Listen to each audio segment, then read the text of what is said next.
Hi everyone, good morning. So we're going to start for a morning breakfast chat, and this is meant to be really a chat. I think there's a renowned interest in academics joining government and becoming enforcers, so we thought it would be interesting to hear from two people with a lot of experience in revolving the door to government on what surprised them the most when they decided to become a public enforcer. And start with a question. So what surprised you the most, and when did you decide to join? When did you say, well, now is the right time that I want to join government? And we'll take it from there as a chat. Thank you, Fiona and Bob. Go ahead. Okay. Bill, sorry. I don't think you decide there's a right time. I think somebody phones you, and then you have to just make a decision about whether you want to do it or not. So I wouldn't plan ahead too much. The surprising thing for me coming out of academia was the lack of free speech. You can't just say something or give a speech or answer a question or make an analogy. One time I think I wanted to make an analogy to something innocuous like the can industry, and somebody told me, oh no, Fiona, you can't do that because the can industry everyone there will think that we're about to sue them.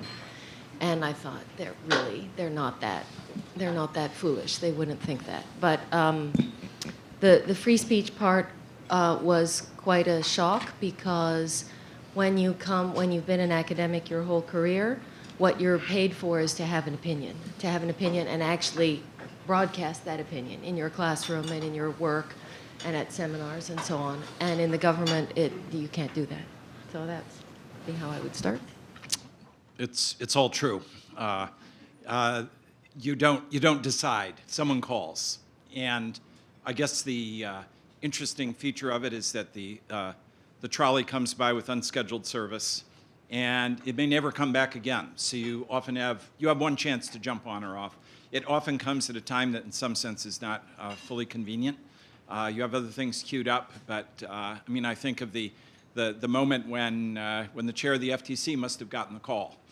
I was in my 50s late 40s when I went to be general counsel of the FTC, and you think, well, suppose you were 20 years younger and doing that.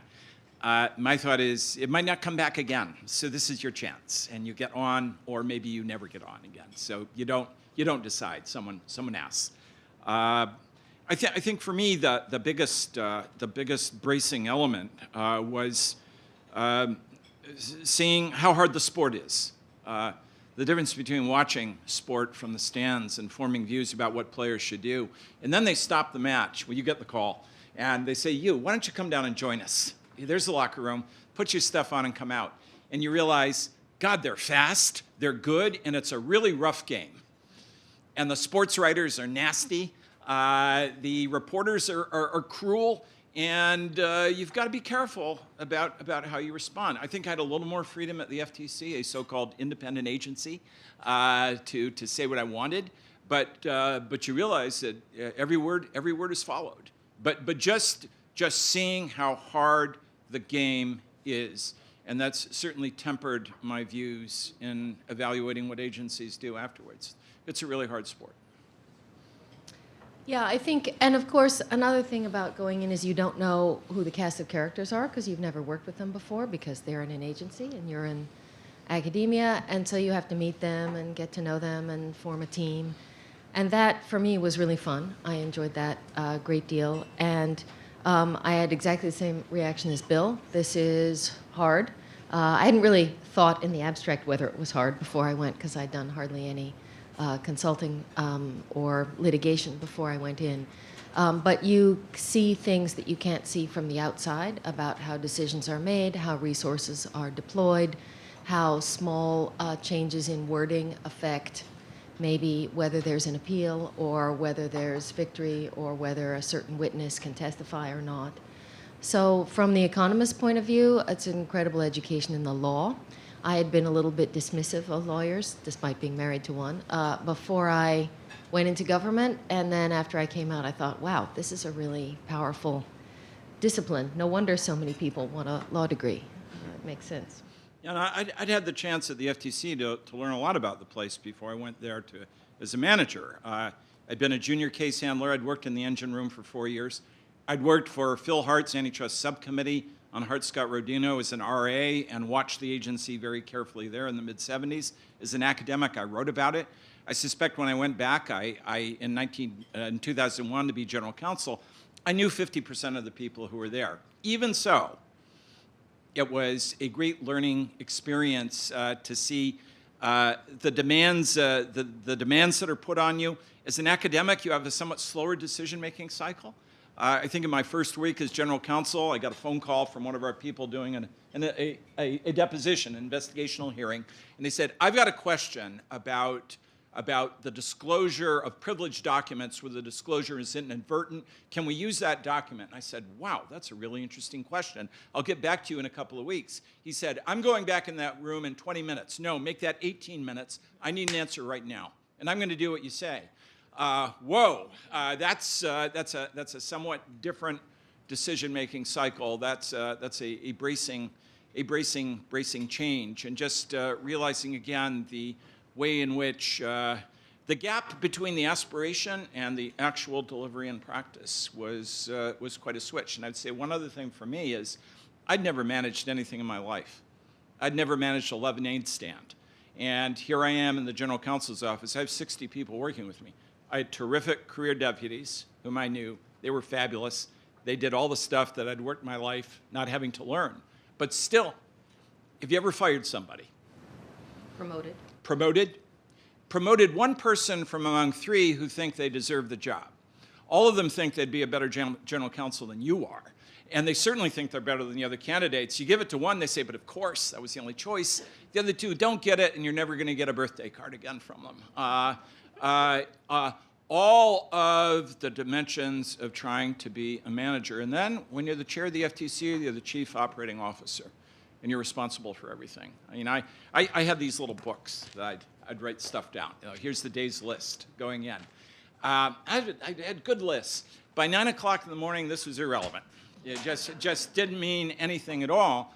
And I go home, and my wife, the real antitrust lawyer, who'd private practice, would say, what on earth were you thinking? So I got immediate feedback. But I had the feeling that I'm now 10 steps behind where I started out in the morning, and that this guide to what I was going to do, you know, a great academic list, was irrelevant. That was a shock. Yeah, that's absolutely right about managing people. If you're an academic, maybe you have an assistant, maybe you have a research assistant, that's about it. So having 50 PhD economists was a big change for me. But as Bill said, the internal hierarchy is really very good at these agencies, and they help you and carry out what you want and say, what do you want to do and what can we help with? And I found that to be really supportive and great. I guess I wasn't quite as overwhelmed as you, because 50 people is less than 1,000 people.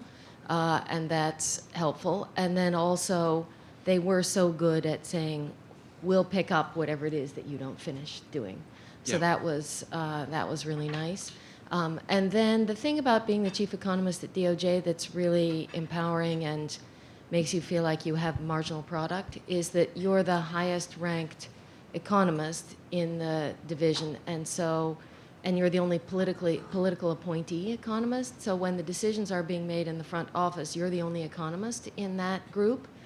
And when you're the only economist with a bunch of lawyers, your marginal product is really high, okay? Because you know what a demand curve is, and an elasticity, and various other things. And so my job was to filter up what the 50 people below me thought was the right answer into that decision-making process, and that was very rewarding. I think one thing that was enjoyable in being in a position where you can make that contribution is that if you've had the benefit of thinking about this before you go in with your research, looking at specific issues, you finally got a chance to move the needle, even a little bit, you know, in a case, in a program. That nice part of being called to play in the match is you are getting to play, and you get to run your plays to some extent. And a benefit of being an academic is that you're bringing some intellectual capital with you, some understanding about institutions, about the framework, and that puts you in a position to apply it in a way that's exciting, incredibly invigorating in different ways. Again, to realize how hard it is to take your idea and make it work in some form. But that's the thrill of getting to do the work. And as Fiona said, with extraordinarily capable people, really, I was and continue to be, both in my time at the FTC, but then again with the CMA, to see the quality of people I'd work for any day of the week. But an awareness of the constraints they face. I mean, listening to Jonathan give his talk yesterday, a nice part of the job is you know exactly what he's talking about here. Glad you did. I think I could give a consecutive, if I'd been on the stage, I could have given a consecutive translation. You could have a translation device in your ear, and I could have been giving you an interpretation of what he was saying. Yeah, well, that's right. We have 3 more panels with just us to do this. Good, we can do this. But among the things that he's saying is, I need the people to do the job. There's a real constraint on the assembly line. Now, you can make the assembly line run at 110% of capacity, and you can do that. You can drive a car like that. Let me say, every new AAG says that's what they're going to do. Yeah, we're going to be more efficient. And I guess on that, it's hard to. I had my slogans. I did. I had my cliches. I had my slogans. I had my plan. But it's a real challenge in talking to people who've heard them all, to believe that yours are sincere, genuine, and feasible. And how do you do that? I mean, one nice touch that I liked in his talk yesterday is he praised his people. He realizes that if you're working private sector hours with public sector pay, you have to give them something more. He was asked that question. And part of what you want to do is say, you're a great team. I'm glad I'm with this team. This is what I want to do. The last thing you want to do is tell them their lives have been rubbish. And if you tell people that what they've done for, let's say, the past 40 years of the agency is all trash, a little bit hard to turn around and say, oh, but I like you. You'll be great. Let me say something about this agenda point that Bill brings up. When I went into the agency, I had done very little consulting and not really focused on antitrust. I had focused on competition economics. And so I didn't have an agenda. I just thought this would be fun and went in and then tried to do what was needed. And that worked out really well, and I enjoyed it. And I wouldn't have said that I brought, as an academic, institutional knowledge at all. I think what I brought was the ability to get the right answer every so often. And so I worked with the team to do that. Now that I've been out and now I have scholarship in the area of actual enforcement and antitrust enforcement. Now I have an agenda. So it's interesting. It depends which part of your career you're in. So since I have an agenda now, if I were to have an opportunity to go back into government, then the conversation would be a little different. Like the last time I just said, oh, you want me? Sounds great, I'll come. This time I would say, well, the things I'm interested in are A, B, and C. And if the person in charge wasn't interested in A, B, and C, I might say, maybe you should hire somebody else because all we're going to do is be at loggerheads because I'm going to want to do A, B, and C. So you might want to introspect a little bit about how strongly you have an agenda or whether you're just interested in the job at large. I think that's something I didn't really realize the first time around. And I was a little bit older when I did this, but I think you do have to ask in a very honest way to yourself, at least, why am I doing this? What opportunity do I have? When I went to be general counsel for Tim Muris, we had a program in mind. We wanted to fix the hospital merger program as well as we could with a research agenda. We wanted to bring attention to the operation of the rights granting process. And we ran with the Department of Justice elaborate public consultations.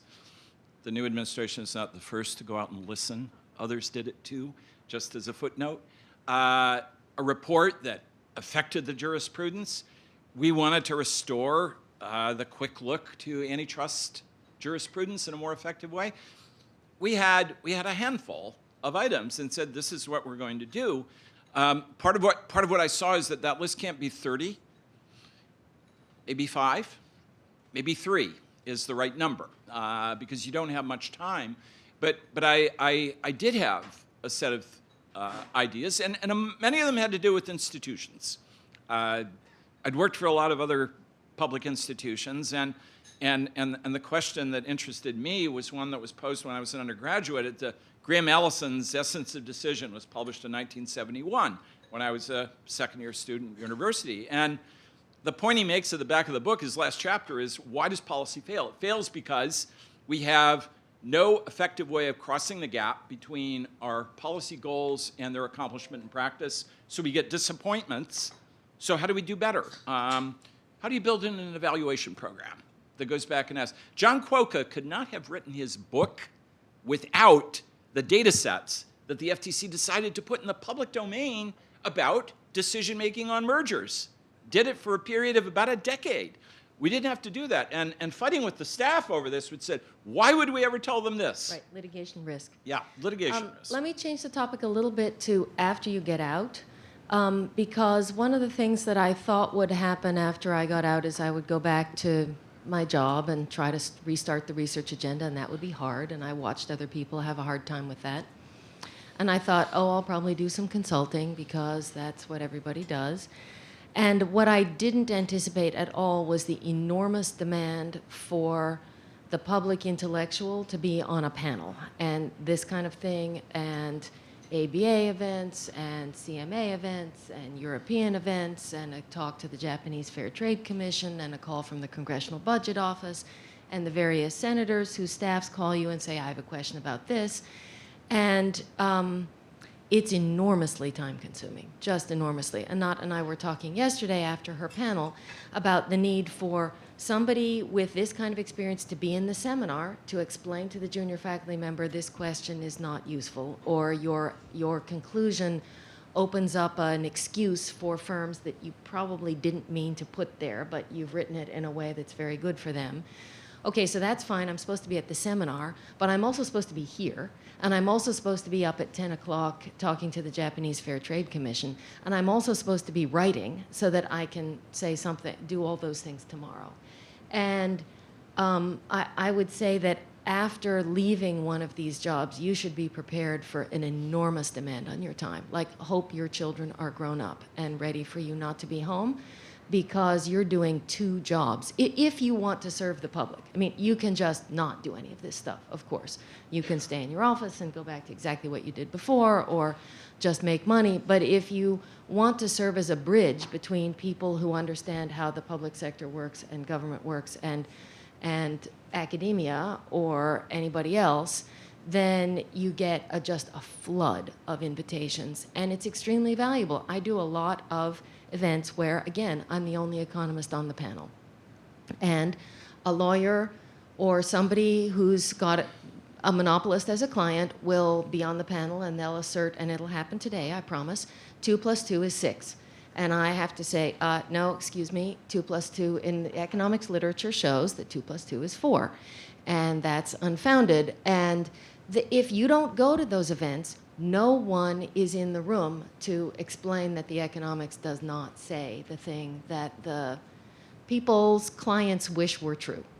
And I don't know what to do about that, because there aren't enough of us to attend all of those meetings. Those meetings aren't fun. I don't learn from attorneys saying 2 + 2 is 6. Obviously, that's not expanding my knowledge, or it's not the frontier of economic analysis.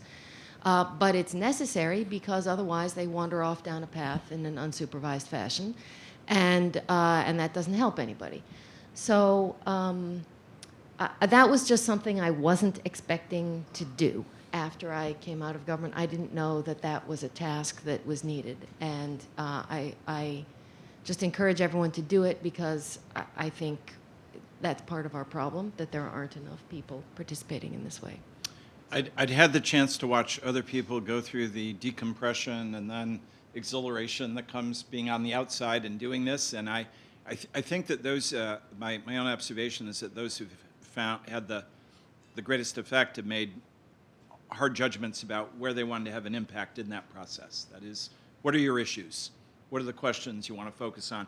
What are the X number of events you're going to go to because you'll have a good audience and you have a chance to inject your own thoughts into the process? For me, the thing that I found so astonishing when I was there was, how do you go about getting your commitments to meet your capabilities? capabilities. How do you get a good match? How do you either build the capabilities you don't have right now to handle bolder commitments?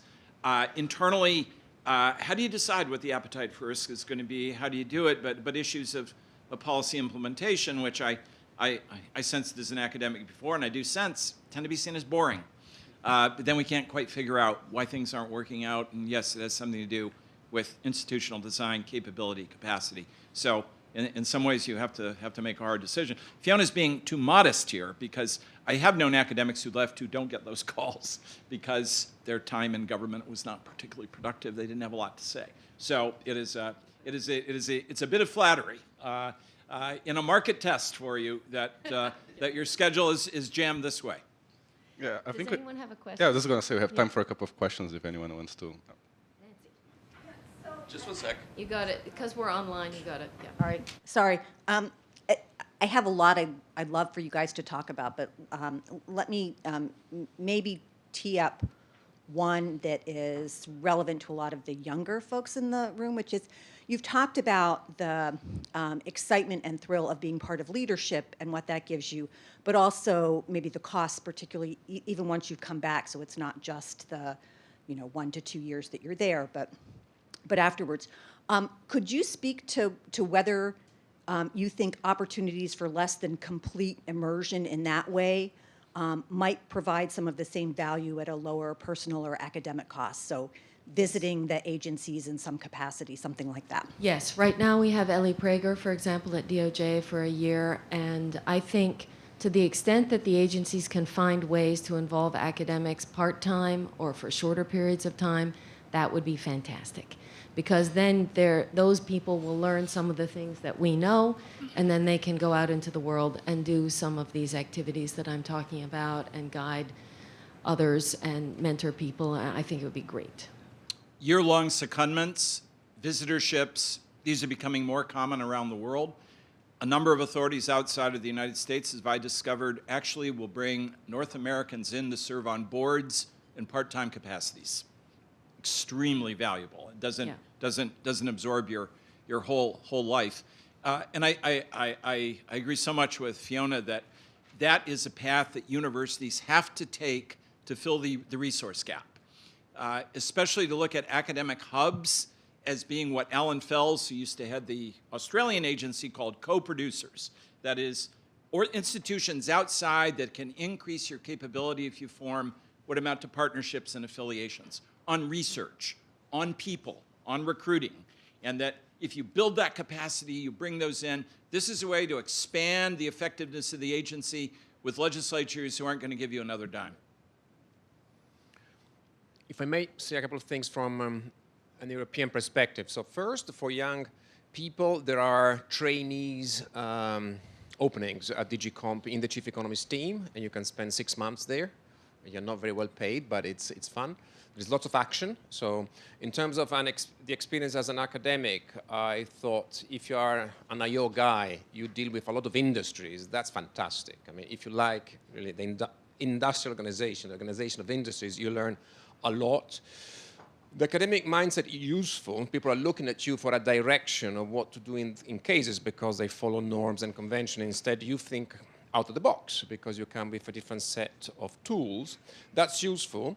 That also, I had to rethink very quickly of what was useful from what I knew as opposed to what was a curiosity that I wouldn't mention. So this is where really you have to make choices and really take a line.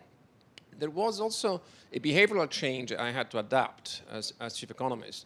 As academics in economics especially, we have the tendency when people, in the seminar room, somebody has been working on a project over a year, and then after 2 minutes, you immediately jump in and you say, you haven't thought about it, as smarter than you. So surprising the commissioner, surprising the front office, that's what people hate. So when it's decision time, you cannot do, and you shouldn't do that. There is lots of discussion before, which is great. So the chief economist is a very independent person. It's not an official of the European Commission. You don't have a career there. You're out after 3 years. And you can do a lot of things at first when you're discussing priorities, etc. But once a line is taken, you stick to the line. You don't go, at decision time when everybody, the commissioner is finally listening to you, and the commissioner is the decision maker. He's asking the general counsel what's the legal point of view, and then Tommaso, what's the economic point of view. At that point, if you say something they haven't heard before, that's you lose you need to be integrated into teams. So you can discuss a lot beforehand, but then you stick to the line. Otherwise, it doesn't work. Yeah. I should say for the IO economists watching this and in the room that what Tommaso said about seeing the inside of an industry is totally true. It's so interesting. You see all their emails, you discover which corporations are good at grammar and which ones aren't, and which ones include expletives and what they really think about all of their competitors and their customers and so forth. And it's really, really interesting. I think you'd learn this in any organization, but part of what you learn is how to work with other people. And before you take the job, I think you have to do basically a personal assessment of how you behave, how you act. If you have rough edges, it might be a good time to smooth them out a little. Instead of telling someone they're an idiot immediately, listen to them for a while and say, perhaps you're wrong. The personality of the individual coming in, especially the academic who knows it all, might not always fit well in the process. It's simply that if you speak in a way that is utterly unpalatable and ignorant of the norms, you're talking to yourself.